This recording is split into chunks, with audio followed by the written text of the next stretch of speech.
그는 자신의 떨리는 손가락으로 아들의 쪽지를 만지작거렸습니다. 핏방울이 묻은 종이에는 단 한 줄의 경고가 쓰여 있었죠. 아버지, 그녀를 믿지 마세요. 당신의 차에 독이 있습니다.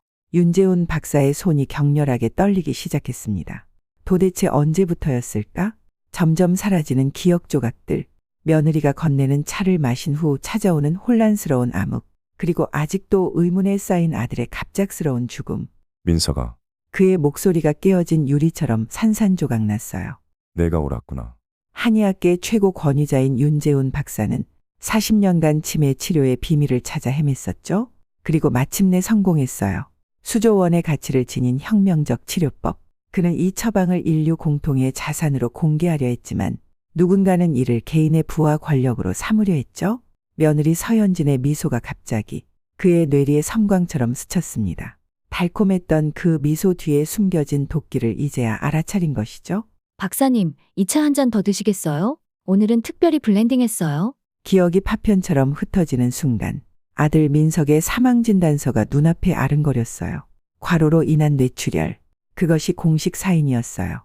하지만 의학자로서 40년을 살아온 그의 직감은 달랐습니다. 출혈성 질환, 비정상적으로 낮은 혈소판 수치, 항응고제 과다 투여의 모든 징후가 있었습니다. 윤재훈 박사는 자신의 침실 옷장 깊숙한 곳에서 오래된 약통을 꺼냈어요. 그가 직접 만든 특별한 한약환이었죠. 참마, 석창포, 원지, 백복신, 기억력 강화와 독소 배출을 위한 전통 처방이었죠. 이게 내 마지막 기회야. 그는 약을 삼키며 중얼거렸어요. 시간은 그에게 남아있지 않았어요. 내일 열리는 세계 한의학 컨퍼런스에서 현지는 그의 연구를 자신의 이름으로 발표할 예정이었어요. 그리고 그녀 뒤에는 거대 제약회사 뉴로젠이 있었어요. 5천만 달러와 수석 연구원 자리. 그것이 민석의 목숨과 윤재훈의 평생 연구를 팔아넘긴 대가였어요. 박사님, 괜찮으세요? 연구실 문이 열리고 젊은 남자가 조심스럽게 들어왔어요. 도윤, 민석의 오랜 동료였습니다. 민석이 쪽지에 내 이름이 있었어. 도윤을 믿으라고. 윤재훈이 말했어요. 도윤의 얼굴이 창백해졌죠? 그렇다면 현진 씨가 민석 형을 정말로 그래, 독살이야. 그리고 이제 내 차례인 것 같구나. 윤재훈은 어렵게 일어섰어요. 그의 다리는 불안정했지만 눈빛만큼은 수십 년 전의 청년처럼 날카로웠습니다. 도윤은 태블릿을 꺼내 보여주었죠.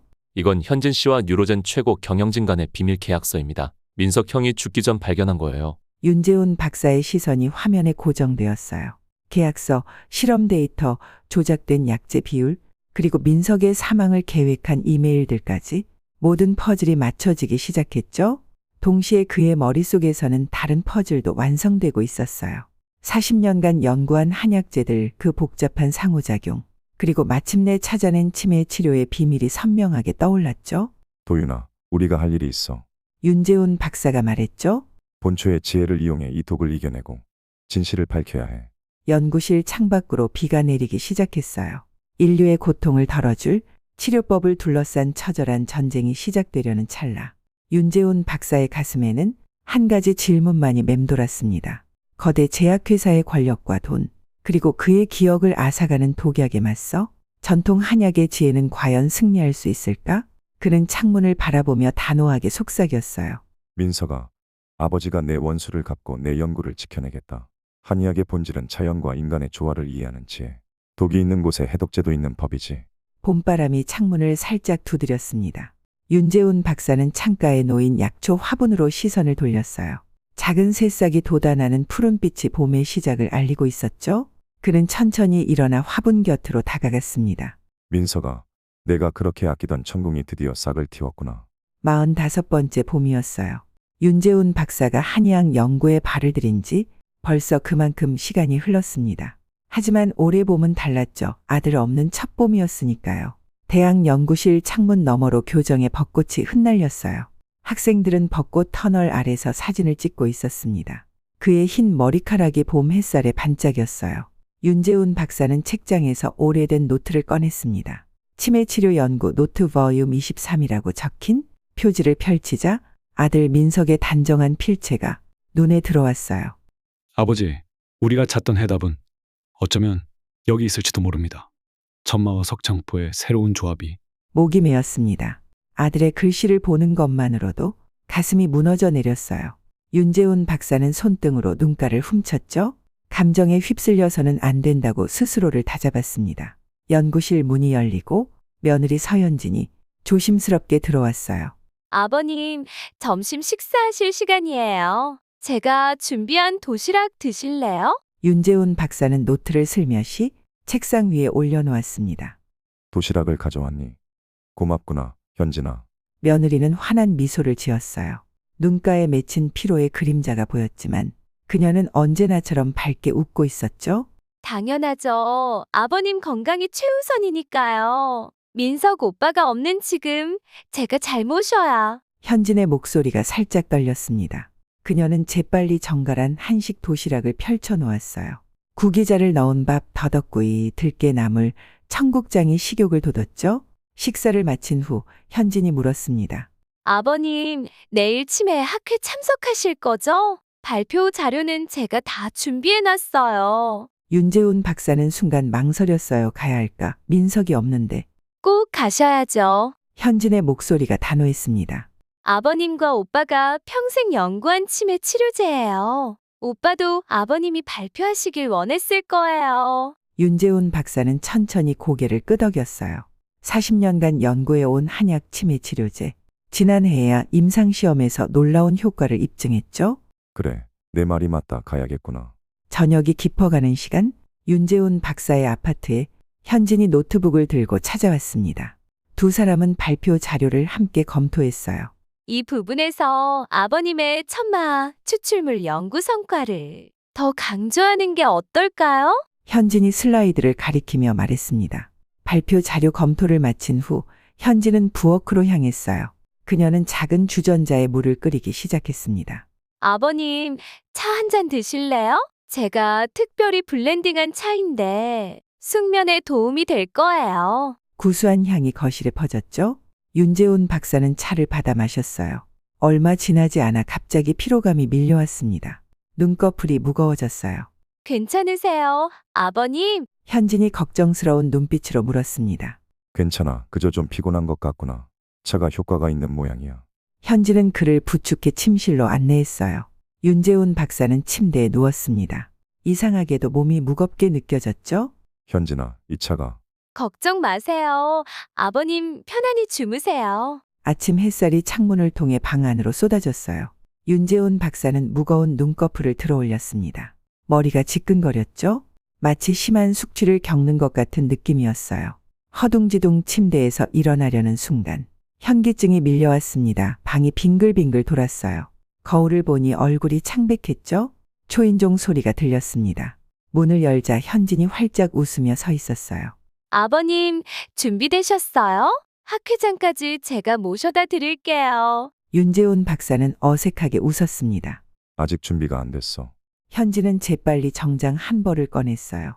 이 정장이 학회에 딱 맞을 것 같아요. 제가 어제 다려놨어요. 샤워를 마치고 옷을 입은 후에도 윤재훈 박사는 무언가 이상했습니다. 평소라면 쉽게 떠오르던 발표 내용이 제대로 기억나지 않았어요. 아버님, 이것 좀 드세요. 현진이 유리컵에 담긴 주스를 건넸죠. 비타민 드링크예요. 기운 차리시는데 도움이 될 거예요. 두 사람은 아파트를 나와 현진의 차에 탔습니다.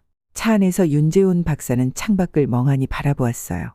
도시의 풍경이 빠르게 스쳐 지나갔죠. 왜 하필 민석이었을까?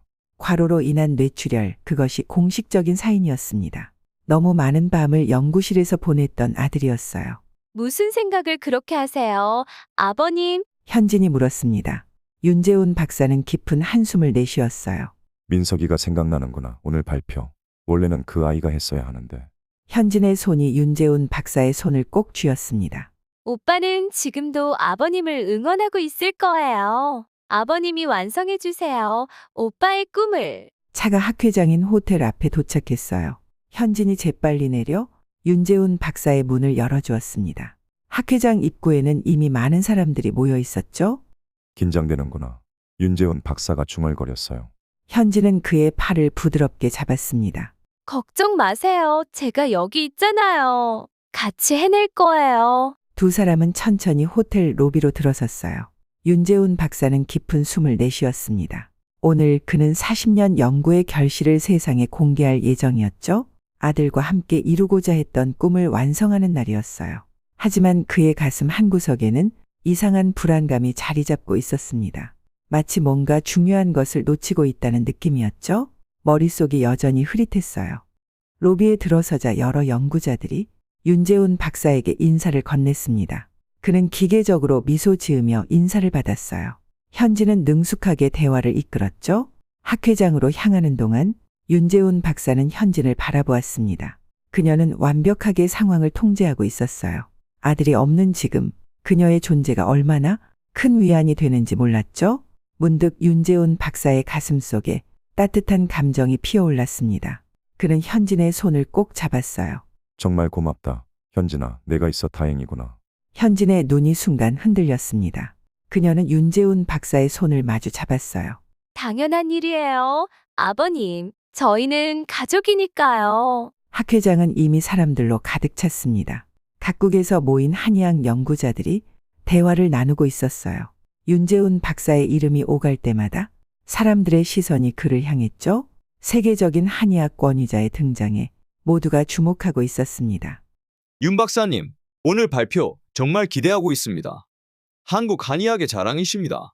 인사들이 쏟아졌지만 윤재훈 박사의 귀에는 마치 물속에서 들리는 소리처럼 왜곡되어 들렸어요. 현진이 그의 팔을 부드럽게 잡았습니다. 아버님, 이쪽으로 오세요. 발표자 대기실이 준비되어 있어요. 대기실에서 현진은 재빨리 노트북을 설치하고 발표 자료를 점검하기 시작했죠. 윤재훈 박사는 창가에 서서 밖을 바라보았습니다. 왜 이렇게 머리가 무거운 걸까? 그는 관자놀이를 문질렀어요. 이거 드세요. 현진이 작은 알약을 건넸습니다. 진정제예요. 발표 전 긴장을 풀어줄 거예요. 윤재훈 박사는 알약을 받아 물과 함께 삼켰어요. 발표 자료는 다 준비됐니? 네, 걱정 마세요. 슬라이드 63장, 동영상 클립 2개, 그리고 임상 결과 그래프까지 모두 준비됐어요. 63장. 윤재훈 박사가 놀란 얼굴로 물었습니다. 그렇게 많았던가? 현진의 표정이 순간 굳었다가 곧 부드러워졌어요. 어제 저녁에 검토하셨잖아요. 아버님, 기억 안 나세요? 윤재훈 박사는 혼란스러웠습니다. 어제 저녁에 분명 자료를 검토했지만 63장이라는 숫자는 기억나지 않았어요. 발표 시간이 되었습니다. 대강당은 500명 이상의 전문가들로 가득 찼죠. 윤재훈 박사가 단상에 오르자 박수 소리가 울려 퍼졌어요. 존경하는 동료 여러분. 윤재훈 박사가 말을 시작했습니다. 오늘 저희 40년 연구 결과를 여러분과 공유하게 되어 영광입니다. 첫 슬라이드가 나타났어요. 천연 한약 복합물을 이용한 알츠하이머 치료제 개발이라는 제목이 큼직하게 적혀 있었죠. 갑자기 윤재훈 박사의 머릿속에 안개가 끼기 시작했습니다. 다음에 할 말이 생각나지 않았어요. 슬라이드의 글자가 흐릿하게 보였죠. 이 질환은 그는 말을 더듬었습니다. 청중 사이에서 작은 소란이 일었어요. 윤재훈 박사는 식은땀이 흐르는 것을 느꼈죠. 그는 현진을 바라보았습니다. 그녀는 재빨리 단상으로 올라왔어요. 죄송합니다. 박사님께서 최근 연구로 조금 필요하신 것 같네요. 제가 잠시 설명을 돕겠습니다. 현진은 능숙하게 발표를 이어갔어요. 윤재훈 박사는 어떻게 며느리가 자신의 연구 내용을 그렇게 상세히 알고 있는 걸까 의아했습니다. 이 치매 치료제의 핵심은 바로 윤 박사님이 발견한 독창적인 약제 조합입니다. 현진이 자신감 있게 설명했어요. 특히 주목할 점은 이 처방이 기존 약물보다 부작용이 현저히 적으면서도 인지 기능 개선 효과는 3배 이상 높다는 것이죠. 질의응답 시간에 한 연구자가 물었습니다. 이 처방의 특허 출원 상황은 어떻게 됩니까? 현진이 미소 지으며 대답했어요. 현재 글로벌 특허 출원 중에 있으며 곧 승인될 것으로 예상하고 있어요. 윤재훈 박사는 놀란 표정을 감추지 못했죠. 특허. 그는 그런 계획을 세운 적이 없었습니다. 저는 사실 이 치료법이 누구나 사용할 수 있기를 바랍니다. 상업적 이익보다는. 현진이 재빨리 그의 말을 끊었어요. 물론 아버님의 인도주의적 비전은 항상 우리의 지침이 되고 있습니다. 하지만 현실적으로 글로벌 배포를 위해서는 적절한 비즈니스 모델이 필요하죠. 발표가 끝난 후 윤재훈 박사는 호텔 정원에 벤치에 앉아 있었습니다. 현진이 음료를 가지러 간 사이 한 젊은 남성이 다가왔어요. 실례합니다. 윤재훈 박사님이시죠? 그 남성이 물었죠. 네, 그렇습니다만. 제 이름은 김도윤입니다. 민석 씨와 함께 연구했었어요. 윤재훈 박사의 눈이 커졌습니다. 아, 당신이 도윤 군이군요. 민석이가 자주 얘기했어요. 도윤은 주변을 경계하듯 살폈어요. 박사님, 오늘 발표 내용이 조금 이상했습니다. 처방 구성이 민석 형이 저에게 보여줬던 것과 달랐어요. 윤재훈 박사의 눈이 커졌습니다. 뭐라고? 그리고 특허 출원 이야기. 민석 형은 항상 이 치료법을 공공의 영역에 두기 원했다고 말했어요. 도윤은 작은 봉투를 건넸어요. 윤재훈 박사가 봉투를 열자 작은 쪽지가 나왔습니다. 아버지, 조심하세요. 모든 것이 위험합니다. 도윤을 믿으세요. 그 필체는 분명 민석의 것이었어요. 윤재훈 박사의 손이 떨렸습니다. 현진이 다가오자 도윤은 재빨리 일어섰어요. 더 자세한 이야기는 내일 하겠습니다. 오후 2시 호텔 로비에서 만나요. 그 전까진 아무에게도 말하지 마세요. 서울로 돌아오는 차 안, 윤재훈 박사는 창밖을 바라보며 깊은 생각에 잠겼어요. 도윤의 말과 민석의 쪽지가 계속 머릿속을 맴돌았습니다. 아버님, 괜찮으세요? 운전 중이던 현진이 물었죠. 내일은 푹 쉬세요. 제가 대학에 가서 수업도 대신 해드릴게요. 윤재훈 박사는 놀랐습니다. 내가 내 수업을. 그건 안 되지. 한의학 원리 강의는 내가 직접 해야. 아버님, 벌써 3번이나 제가 대신 강의했잖아요. 기억 안 나세요? 현진이 의아한 눈빛으로 물었어요. 윤재훈 박사는 당혹스러웠습니다. 그런 일이 있었던가? 전혀 기억나지 않았어요. 집에 도착하자 윤재훈 박사는 서둘러 자신의 방으로 향했습니다. 문을 닫고 깊은 숨을 내쉬었어요. 그는 서랍에서 작은 노트를 꺼내 오늘 있었던 일을 빠르게 기록했죠. 학회 발표 중 기억 혼란, 민석의 쪽지와 도윤의 경고, 현진의 수상한 행동들. 그는 노트를 베개 밑에 숨겼어요. 그리고 주머니에서 민석의 쪽지를 꺼내 다시 한번 읽었죠. 아버지, 조심하세요. 모든 것이 위험합니다. 도윤을 믿으세요. 문득 그는 옷장으로 향했습니다. 구석에 숨겨두었던 작은 약통을 꺼냈어요. 그 안에는 자신이 직접 만든 한약 환이 들어있었죠.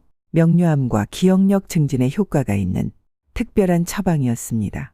이것이 도움이 될지도 모르겠군. 윤재훈 박사는 물 한 잔과 함께 약을 삼켰어요. 그리고 창가에 서서 밤하늘을 바라보았죠. 민석아, 내가 말하려 했던 위험이 무엇인지 곧 알게 될 것 같구나. 그의 목소리는 조용했지만 확고했습니다. 40년간 진실과 지식을 추구해온 학자로서 윤재훈 박사는 이번에도 진실을 밝혀내리라 다짐했어요. 무슨 일이 있어도 윤재훈 박사는 새벽녘에 눈을 떴습니다. 창문으로 비치는 희미한 빛이 방 안을 은은하게 밝히고 있었어요. 그의 머릿속은 어제보다 훨씬 맑았죠? 자신이 만든 한약환이 효과가 있었던 것 같았습니다. 오늘은 반드시 도윤을 만나야 해.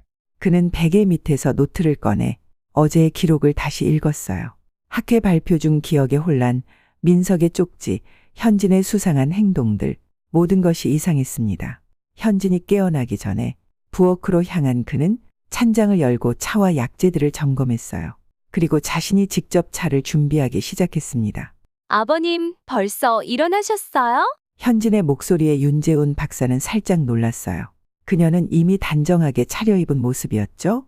오늘 일찍 깼구나. 내가 차를 준비하고 있었어. 그는 최대한 자연스럽게 대답했습니다. 아침 식사 후 윤재훈 박사는 대학 연구실로 향했어요. 익숙한 공간이 그를 반겼지만 책상 서랍을 열자 이상한 점을 발견했습니다. 치매 치료제 연구 파일의 내용이 조금씩 변경되어 있었어요. 특히 약재 배합 비율이 그가 기억하는 것과 달랐죠. 이건 내가 만든 처방이 아니야. 그때 연구실 문이 열렸습니다. 젊은 여학생이 들어왔어요.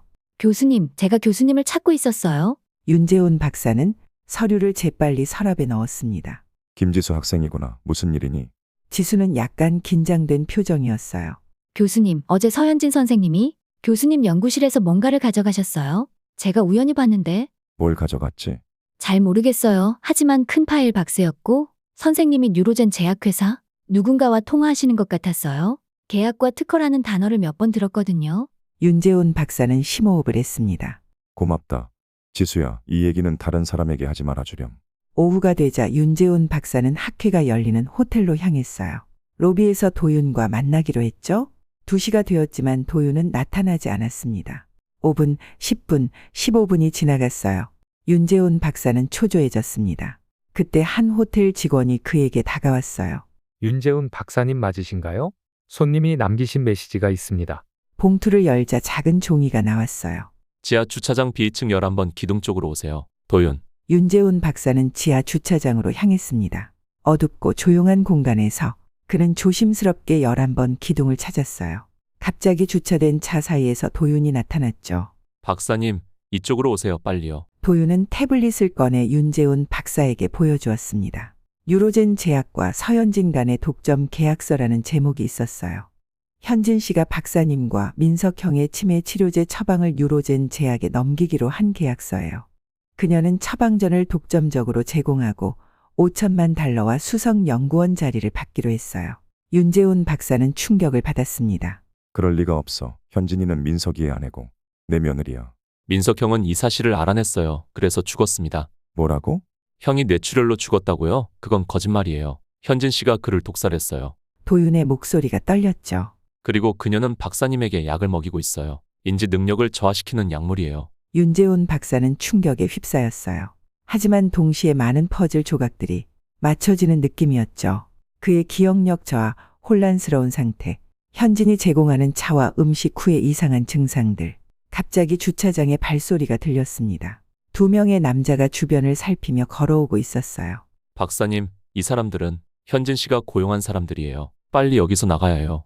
2 사람은 주차된 차들 사이로 조심스럽게 이동했어요. 발소리가 점점 가까워졌죠. 찾아봐. 박사가 여기 있을 거야.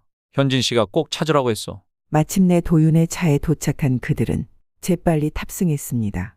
차가 출발하자마자 남자들이 그들을 발견했어요. 저기다 쫓아. 도윤은 가속 페달을 밟았습니다. 박사님, 괜찮으세요? 괜찮아. 하지만 이제 어디로 가야 하지? 제 아파트로 갑시다. 그곳이 지금은 가장 안전해요.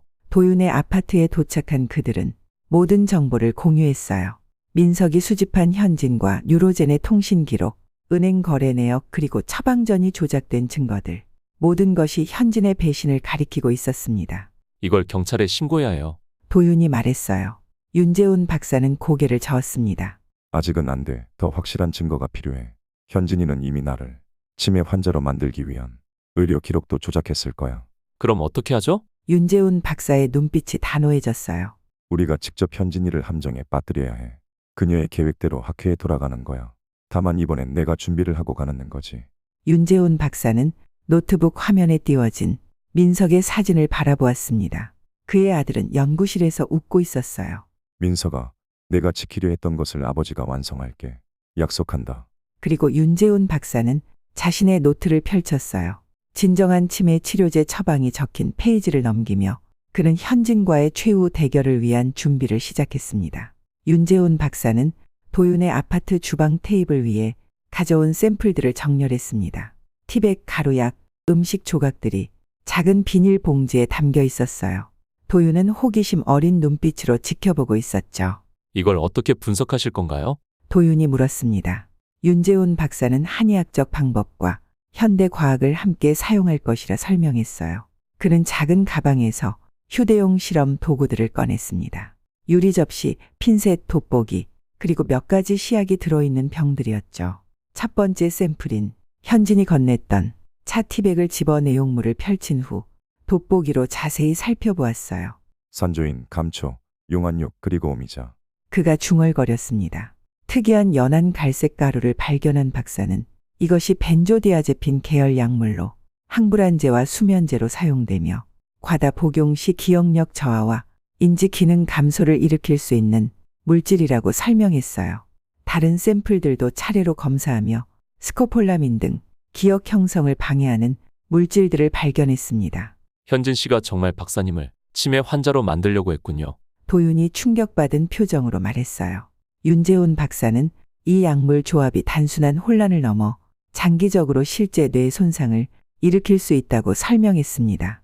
민석의 사망 진단서를 검토한 그는 뇌출혈로 인한 사망이라는 진단과 함께 비정상적으로 낮은 혈소판 수치를 발견했어요.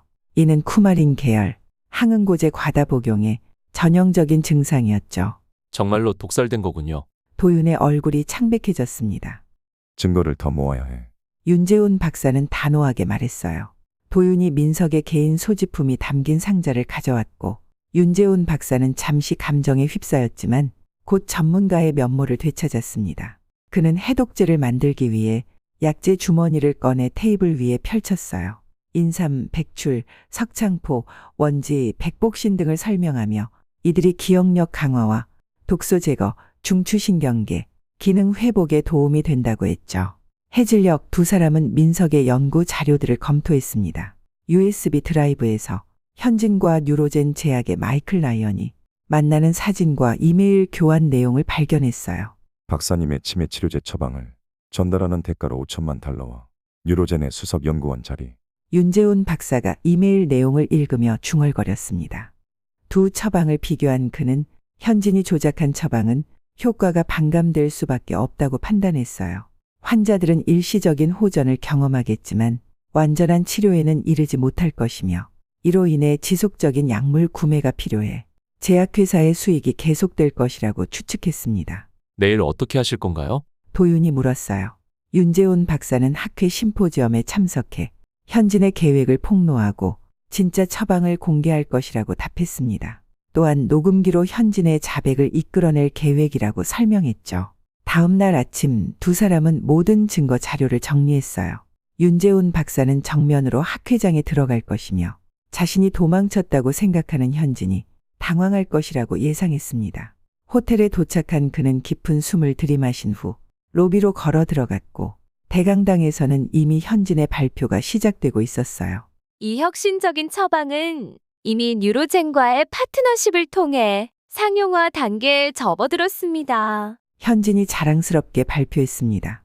발표가 절정에 달했을 때 윤재훈 박사는 자리에서 일어나 질문이 있다고 말했고 이에 현진은 창백해졌어요.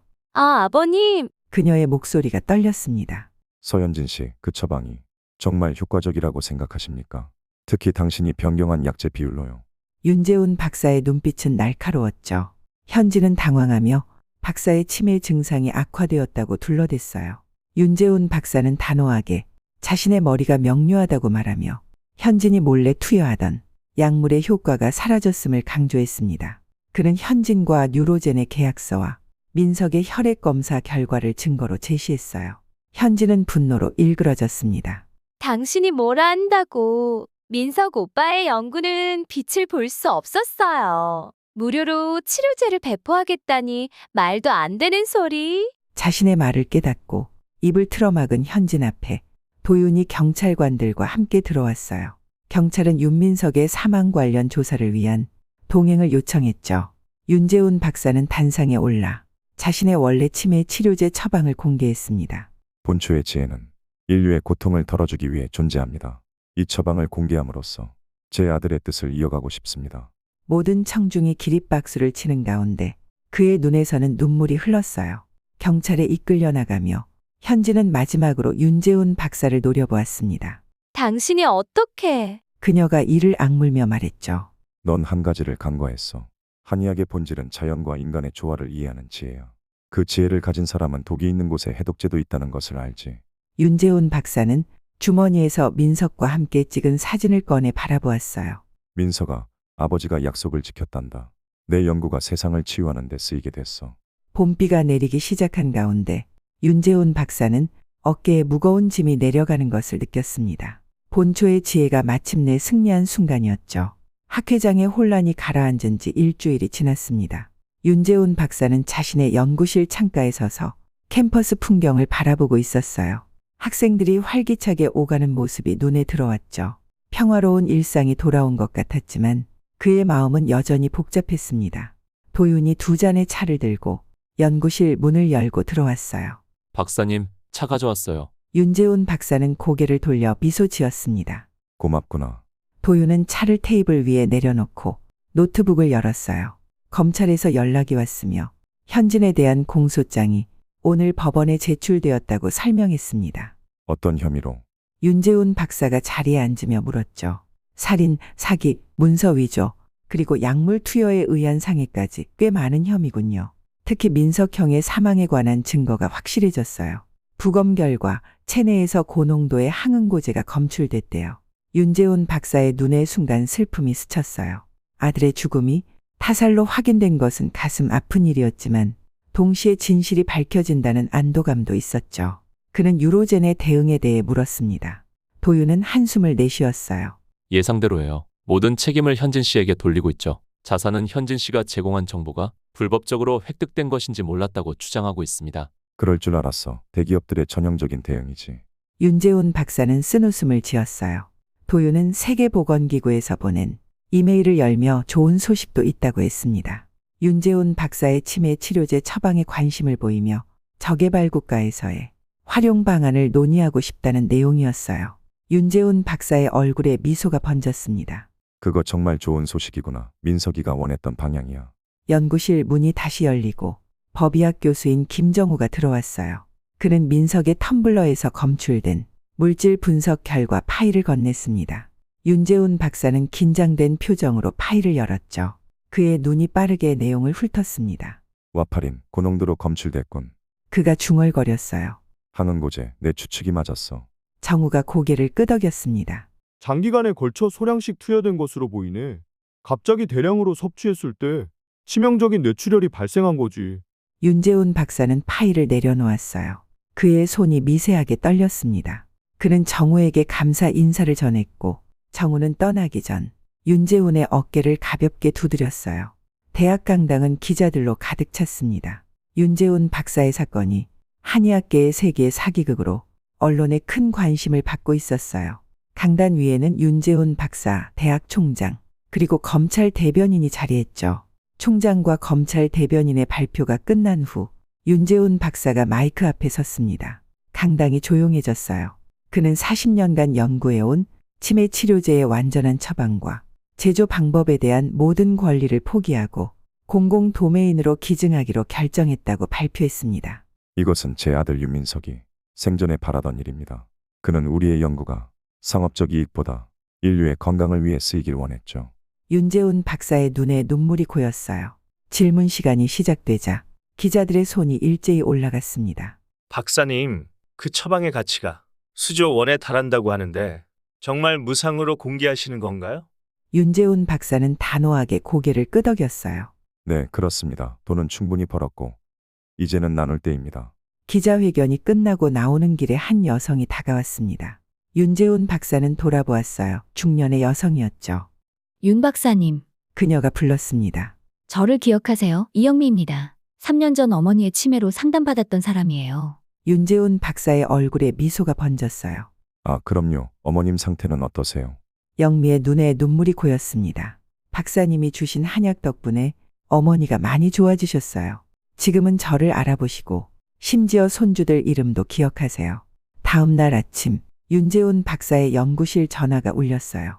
그는 창가에서 약초에 물을 주다가 전화를 받았습니다. 윤재훈입니다. 윤 박사님, 저는 유로젠 제약의 법률 대리인 김준호 변호사입니다. 윤재훈 박사의 표정이 굳어졌어요. 변호사는 부드러운 목소리로 처방을 공개하지 않는 대가로 5천만 달러와 석좌 연구원 자리를 제안했습니다. 제가 이미 처방을 공개했다는 사실은 알고 계시죠? 윤재훈 박사가 냉정하게 물었어요. 네, 하지만 아직 특허 문제는 해결되지 않았습니다. 박사님께서 공개적으로 철회하시면 이봐요, 변호사님. 윤재훈 박사가 말을 끊었습니다. 내 아들은 당신들의 공범자에 의해 살해됐습니다.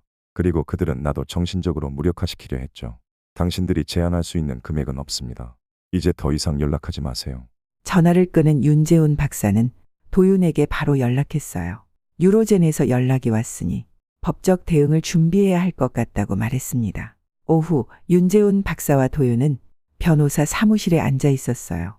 유명한 지식재산권 전문 변호사인 이상민이 서류를 검토하고 있었죠. 윤 박사님, 상황이 좀 복잡합니다. 상민이 안경을 고쳤으며 말했습니다. 뉴로젠은 서현진이 제출한 특허 신청이 여전히 유효하다고 주장하고 있어요. 그들의 주장은 박사님이 서명한 위임장이 있다는 겁니다. 윤재훈 박사는 미간을 찌푸렸어요. 그건 위조된 것임이 이미 밝혀졌잖아요.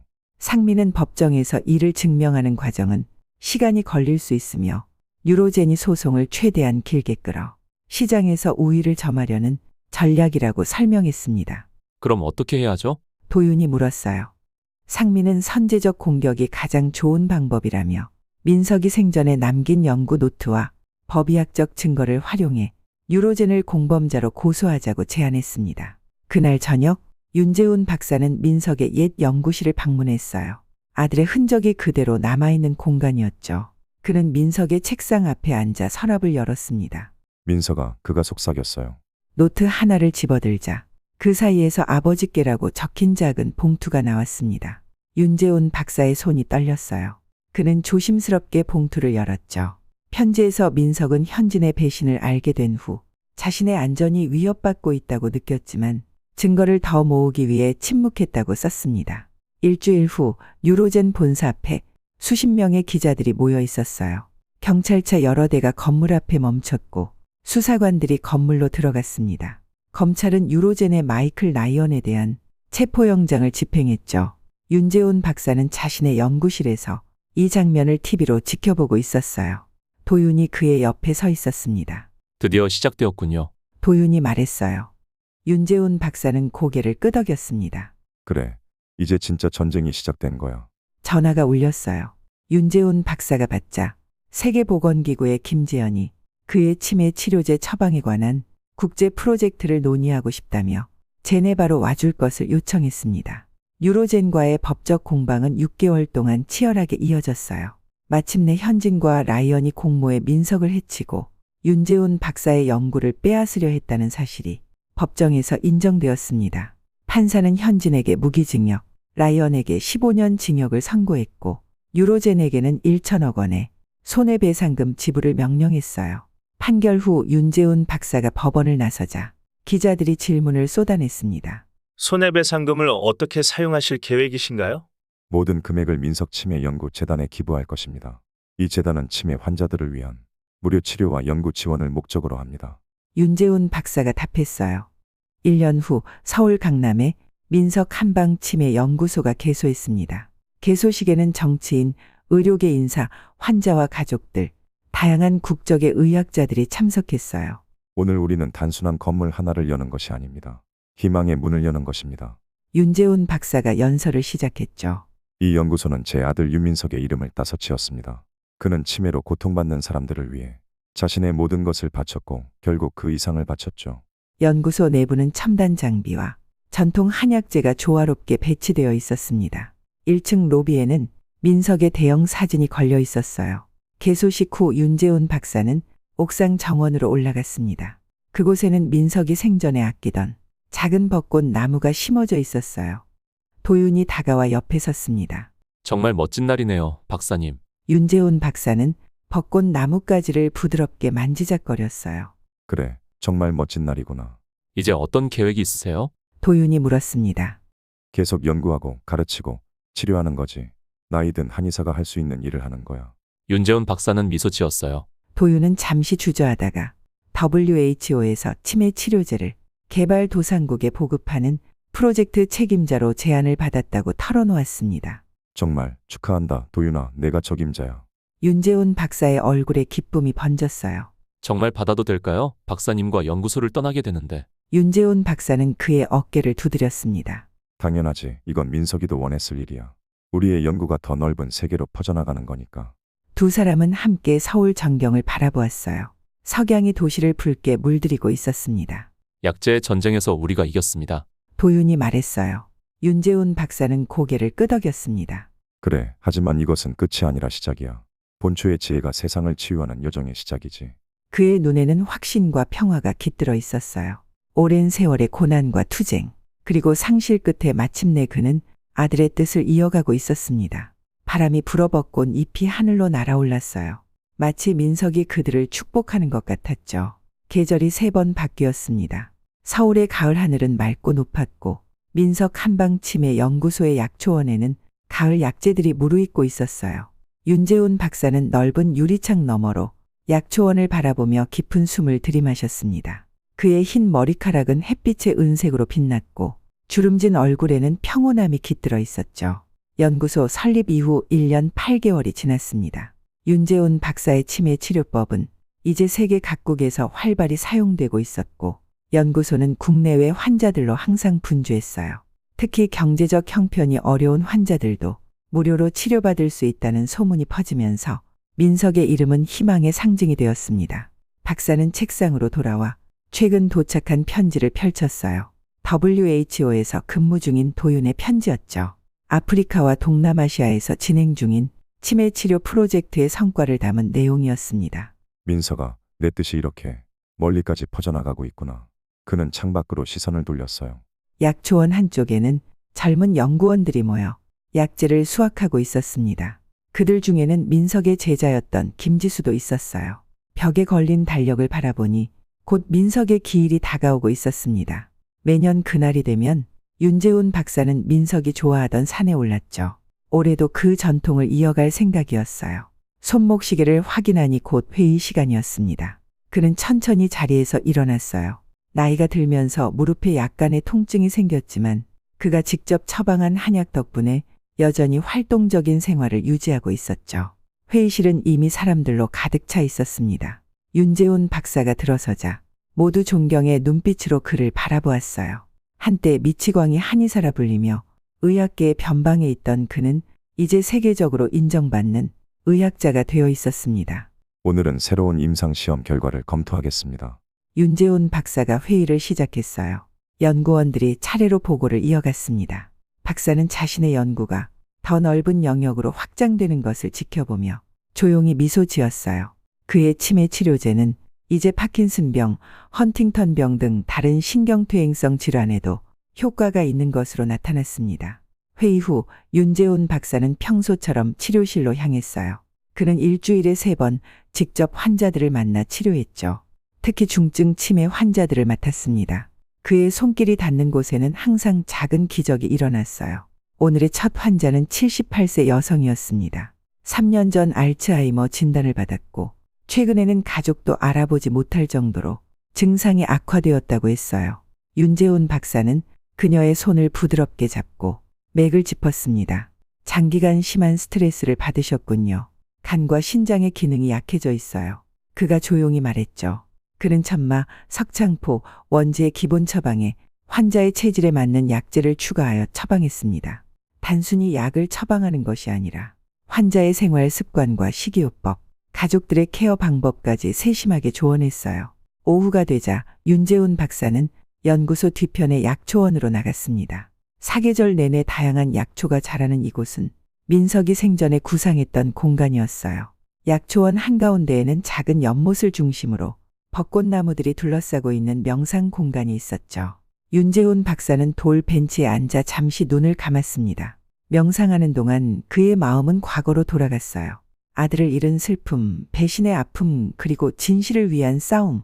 그 모든 것이 이제는 마음의 풍경이 되어 있었습니다. 박사님, 조용한 목소리에 윤재훈 박사는 눈을 떴어요.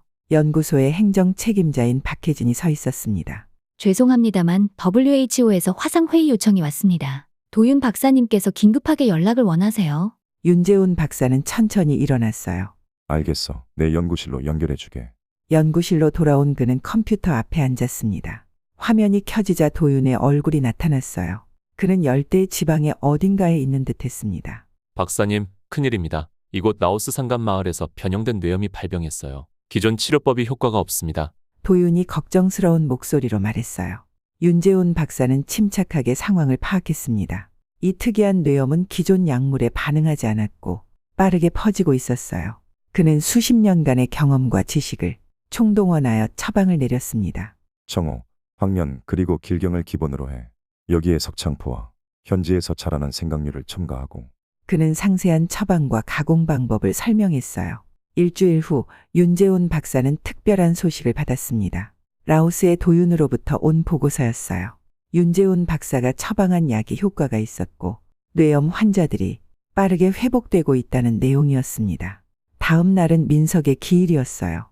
윤재훈 박사는 일찍 일어나 민석이 좋아하던 산으로 향했습니다. 가을이 깊어가는 산은 붉은 단풍으로 물들어 있었어요. 정상 근처에 도착하자 그가 찾던 장소가 보였습니다. 작은 바위 평상이 있는 전망 좋은 곳이었죠. 윤재훈 박사는 준비해온 작은 제사상을 차렸어요. 민석이 좋아하던 음식들과 술 한 잔, 그리고 특별히 가져온 민석의 연구 노트까지. 그는 조용히 절을 올리고 바위에 걸터 앉았습니다. 민석아, 잘 지내고 있니? 아버지는 내가 남겨준 길을 열심히 걷고 있단다. 그는 도시를 내려다보며 중얼거렸어요. 한참을 그렇게 앉아있던 윤재훈 박사는 문득 누군가의 시선을 느꼈습니다. 뒤를 돌아보니 김지수가 조심스럽게 다가오고 있었어요. 박사님, 방해해서 죄송해요. 걱정되어서. 지수가 말했습니다. 괜찮아, 와서 함께 앉으렴. 윤재훈 박사는 미소 지었어요. 지수는 그의 옆에 앉았습니다. 그녀의 손에는 작은 꽃다발이 들려 있었어요. 그녀는 조용히 꽃을 제사상 앞에 놓았습니다. 민석 선배님이 많이 생각나요. 그녀가 작은 목소리로 말했어요. 나도 그래. 윤재훈 박사가 대답했습니다. 하지만 이제는 그리움과 함께 살아가는 법을 배웠단다. 산에서 내려올 때 윤재훈 박사의 마음은 이상하게 가벼웠어요. 마치 큰 짐을 내려놓은 것 같은 해방감을 느꼈습니다. 민석은 육체적으로는 떠났지만 그의 정신은 여전히 살아 숨쉬고 있었어요. 그는 연구소에서 젊은 한의학도들에게 본초의 기본 원리에 대해 강의했습니다. 수십 년의 경험과 지식을 녹여낸 그의 말 한마디 한마디에 학생들은 귀 기울였어요. 그날 저녁 윤재훈 박사는 도윤이 보낸 희귀 약재를 연구했습니다. 이 새로운 약재가 치매 환자들의 기억력 회복에 놀라운 효과를 보일 수 있다는 가능성을 발견한 그는 흥분했어요. 늦은 시간까지 연구를 마친 윤재훈 박사는 마지막으로 약초원을 둘러보고 집으로 향했습니다. 밤하늘에는 별들이 반짝이고 있었어요. 그는 문득 멈춰서서 하늘을 올려다보았습니다. 민석아, 아버지는 아직도 배우고 있단다. 내가 없는 삶을 살아가는 법도 배우고 있지. 하지만 내 존재는 항상 내 안에 있어. 그의 목소리는 작았지만 확신에 차 있었어요. 윤재훈 박사는 이제 알고 있었습니다. 진정한 치유란 상실을 잇는 것이 아니라 그것과 함께 사는 법을 배우는 것임을, 그리고 아들의 유산을 통해 더 많은 사람들을 치유하는 것이야말로 가장 아름다운 추모라는 것을 말이죠. 사연이 괜찮으셨다면 구독과 좋아요로 응원해 주세요. 끝까지 시청해 주셔서 감사합니다.